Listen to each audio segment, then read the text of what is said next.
deeply grateful to the management of IITA for giving us the opportunity of having this food safety program.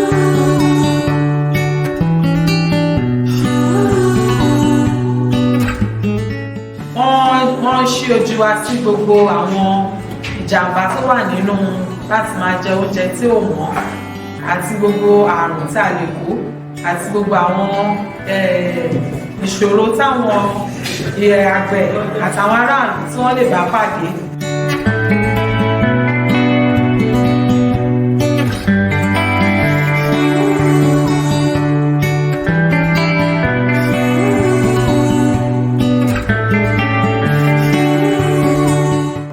And we hope with this training, the knowledge that we have gained, we will go back to our local government to disseminate this information to all actors and stakeholders involved right from production to consumption.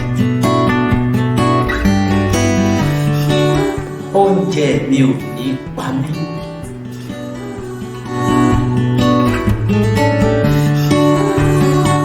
Safe food is life.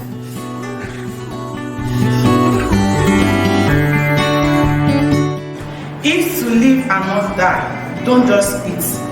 Eat well.